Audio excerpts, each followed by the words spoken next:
Hello, John McConnin here with UpsideDownRealEstate.com and FavoriteRealEstate.com. I'm going to turn you into a realtor, and I have some pretty exciting news to talk about today. On July 15th, Senate Bill 458 was signed into law in California.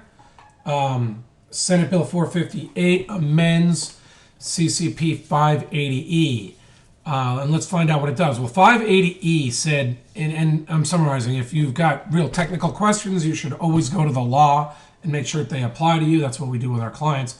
But let's just say, in summary, 580E said that when a senior lien agreed to a short sale, if that short sale closed, the senior lender had to release the upside down home seller from the remaining loan balance on that senior loan. And there was something about it accepting that transaction is payment in full for the loan, which may have an interesting effect on you tax-wise, although that's speculative. That's something you can talk to us about if necessary, but for most people it probably doesn't matter, that second part. Now, 580E has been amended by the passage of Senate Bill 458 to include junior liens. So now, if a junior lien agrees to do a short sale and the short sale closes, by virtue of that transaction, they are, by law, releasing the home seller from the remaining loan balance.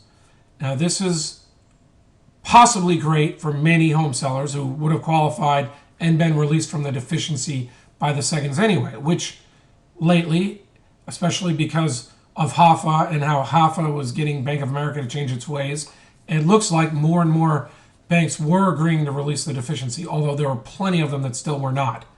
Now, but that's in our practice. We also found that they were rarely willing to take the $3,000 offered by the first. They usually had a number that you needed to get to, and we had to work the transaction so you could get 10,000 or 10 cents on the dollar, or even up to 20 cents on the dollar on the tables for the second in order to get the deficiency released. And in a sense, there were two parts of the negotiation with the second. The first was, can we get an approval from you to do the short sale? Secondly, can we get you released from the deficiency? Which frequently took another month or two of negotiations. So now, instead of there being a two-step game like with Chase and some of the other banks, where it was like, okay, we'll do the short sale with you if you want, and then a week after the short sale, you'll get a collection notice from a lawyer. It doesn't mean that they were going to sue you, but they were doing that.